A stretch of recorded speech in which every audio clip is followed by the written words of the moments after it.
আসসালামু আলাইকুম প্রিয় দর্শক, আপনারা জানেন যে কিছুদিন আগে ডক্টর মোহাম্মদ ইউনূস যখন জাতিসংঘ সাধারণ পরিষদে যুক্তরাষ্ট্রে গিয়েছিলেন, সেখানে ওনার সঙ্গে বেশ কয়েকটা মানবাধিকার বিষয়ক আন্তর্জাতিক সংস্থার সঙ্গে ওনার বৈঠক হয়েছিল এবং সেখানে নানা রকম বিষয়ে আলাপ আলোচনা হয়েছিল। সেই আলাপ আলোচনার প্রেক্ষিতে রিসেন্টলি আজকেই আমরা জানতে পারলাম যে 6টা সংস্থা ডক্টর ইউনূসকে একটা চিঠি লিখেছেন। সেই সংস্থাগুলি হলো Civicus, Committee to Protect Journalist, Fortify Rights, Human Rights Watch, Robert F Kennedy Human Rights, Tech Global Institute. এই 6টা সংগঠন মিলে একসঙ্গে একটা যৌথ চিঠি লিখেছেন ডক্টর মোহাম্মদ ইউনূসকে এবং সেখানে তারা বলেছেন যে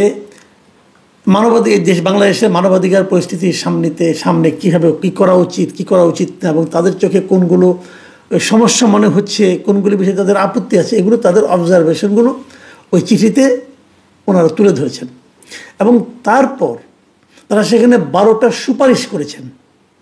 এই সংস্থাগুলো এই চিঠিটা, এই সুপারিশগুলো এগুলো প্রকাশিত হয়েছে হিউম্যান রাইটস ওয়াচের যে ওয়েবসাইট আছে সেখানে।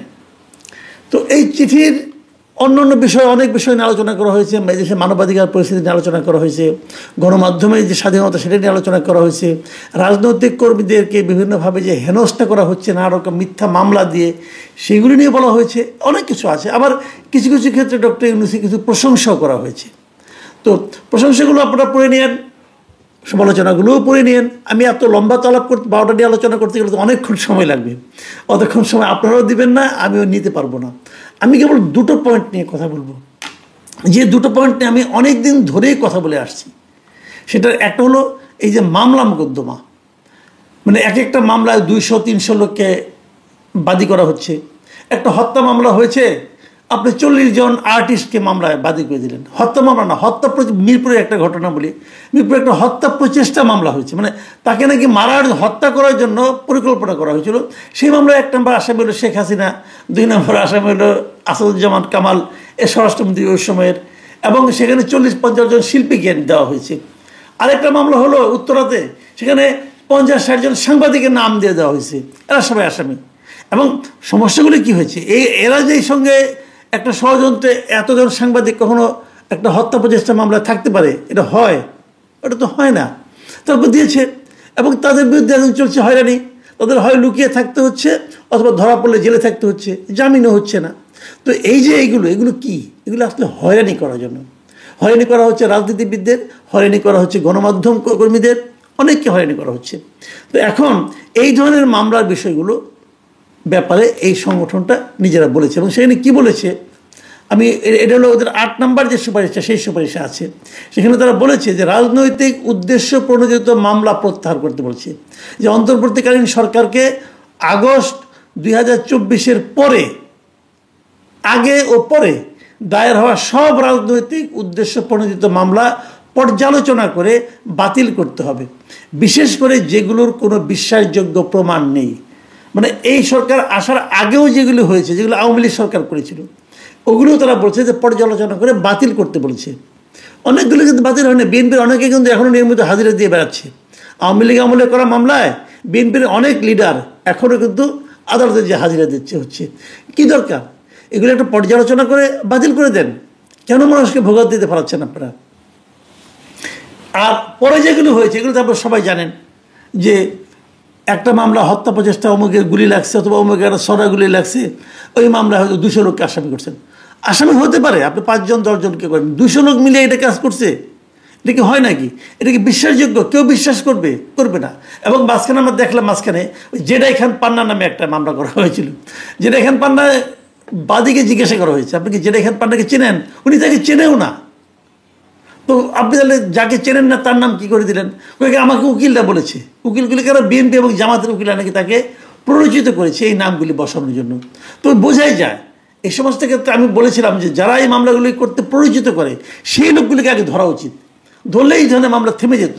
কিন্তু আমাদের খুব বিজ্ঞ মানে আইন উপদেষ্টা, উনি বলেছেন যে জনগণ যেহেতু মামলা করার অধিকার আছে, কিছু বলা যাবে না। তো মামলা করার অধিকার জনগণের আছে, আদালতের জামিন দেওয়ার অধিকার আছে। যে এই সমস্ত জনগণ, উকিল, বিএনপির উকিল, জামাতের উকিল, ওনারা তাদের অধিকার পালন করতেছেন, আর বিচারক কেন জামাতের অধিকারটা, মানে আপনার জামিন দেওয়ার অধিকারটা তারা কেন পালন করেন না, এটা অবশ্য বলা বড় কঠিন। এটা আইন উপদেষ্টা বলতে পারবেন। যাই হোক, এগুলি চলছে। 9 নম্বর যে প্রস্তাবটা তাদের ছিল, সেই প্রস্তাবটা একটু গুরুত্বপূর্ণ, ওইটা আমি মানে আসলে পড়ে শোনাচ্ছি এখন। 9 নম্বর প্রস্তাবে বলা হয়েছে যে আওয়ামী লীগের উপর যে নিষেধাজ্ঞা আছে সেটাকে প্রত্যাহার করতে বলা হয়েছে, এবং সেখানে বলা হয়েছে যে সন্ত্রাস বিরোধী আইনের আওতায় আওয়ামী লীগের কার্যক্রমে যে সামগ্রিক নিষেধাজ্ঞা দেওয়া হয়েছে তা অবিলম্বে প্রত্যাহার করতে হবে। কেন, সে ব্যাখ্যাও আছে। ব্যাখ্যা তারা বলেছে যে এটি গণতান্ত্রিক স্বাধীনতা ও বহুদলীয় রাজনীতির পথে বাধা সৃষ্টি করছে। এবং কথা বলতে যে তারা জাতিসংঘের যে একটা আপনার ওদের যে একটা গ্রুপ আসছিল, ফ্যাক্ট ফাইন্ডিং একটা প্রতিবেদন তারা দিয়েছিল, যে এই বছরের জানুয়ারিতে তারা এসেছিল, এসে ফেব্রুয়ারিতে প্রতিবেদন দিয়েছিল।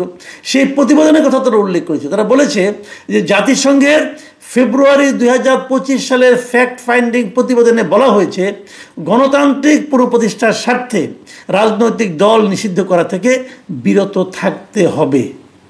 অর্থাৎ যদি দেশে আপনি একটা গণতান্ত্রিক শাসনের প্রতিষ্ঠা করতে চান, পুনরুত্থান ঘটাতে চান, তাহলে আপনাকে রাজনৈতিক দলকে নিষিদ্ধ করে আর যাই হোক গণতন্ত্র প্রতিষ্ঠা করা যায় না।